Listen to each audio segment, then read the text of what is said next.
Welcome students to the online lecture session. On behalf of Seth Vidya Mandir English High School and Junior College of Science and Commerce at Vasai East, I, Mrs. Archana Batija, teaching English for Standard 10th, today deal a very interesting topic of English literature. Subject English Kumar Bharati, Standard 10th, Unit 1, Lesson 4, All the World's a Stage by William Shakespeare. William Shakespeare is a very popular poet. He is known as the world England's national poet and is also known as a bard of Avon. He wrote novels on comedy, tragedy, and historic themes and many more. These are written in Old English and now available in modern English. Many of his works are considered as a syllabus for English literature for the pioneers and students of English. Some of his known works are Taming the Shrew, The Merchant of Venice, Twelfth Night, etc. All the World's a Stage by William Shakespeare.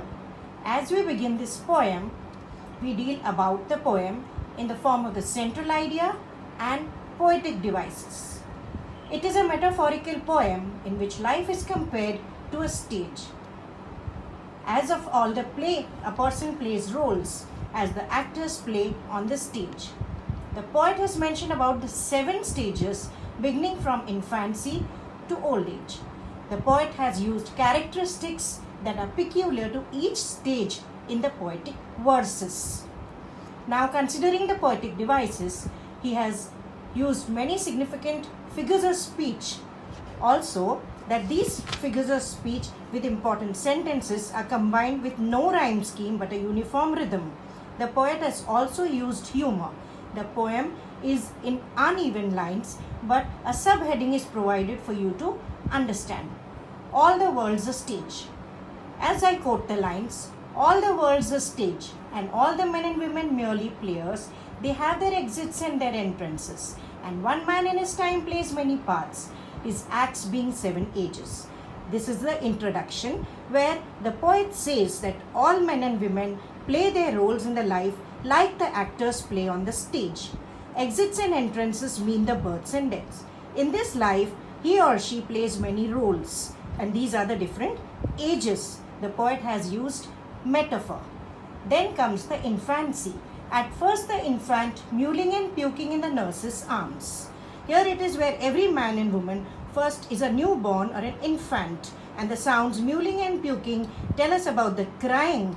The child cries in the arms of the caretaker. The poet uses onomatopoeia. Then the whining schoolboy with his sachet and shining morning face creeping like a snail unwillingly to school. This is the 3rd stage of the human life. In this, the poet uses humor and simile. This is the 2nd stage of tantrums, where the little schoolboy in his childhood age walks slowly, hesitatingly, going to school. Then comes the 3rd stage, the age of a teenager. And then a lover sighing like a furnace with a woeful ballad made to his mistress' eyebrow. In this 3rd stage of a teenager, he falls in love easily and sings songs and ballads for his lady love. The poet uses simile and transferred epithet. The next stage is that of a soldier, full of strange oaths and bearded like a pard, jealous like in honor, sudden and quick in quarrel, seeking the bubble reputation even in cannon's mouth. This is the age of a soldier, where he is compared to a leopard in his manliness and aggressiveness, ready to take new risks and responsibilities. The poet uses metaphor, simile, and hyperbole.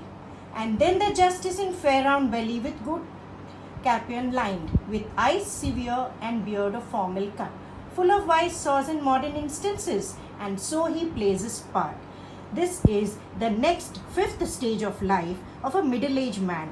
His appearance is of a formal cut beard and severe eyes that shows experience, wisdom and knowledge. The poet uses imagery. Then is the 6th stage. In the lean and slippered pantaloon with spectacles on nose and pouch on side, his youthful hose well saved a world too wide for his shrunk shank and his big manly voice. Turning again towards the childish treble, pipes and whistles in his sound. as we all are familiar with the age that is of a middle-aged man. The poet here says the sixth age moves on to that of a senior citizen. At the prime of his life, the person is worn out, wears spectacles due to weak eyesight, and also wears loose clothes. His voice is like that of a child, like a whistling. The poet here uses alliteration and onomatopoeia.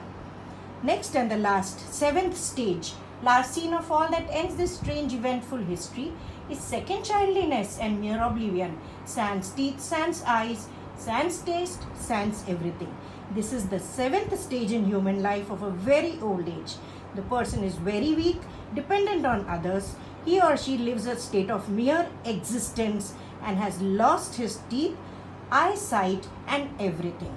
So students, here it is the real human life the poet has portrayed in his beautiful lines. Now, here you have a self-assessment.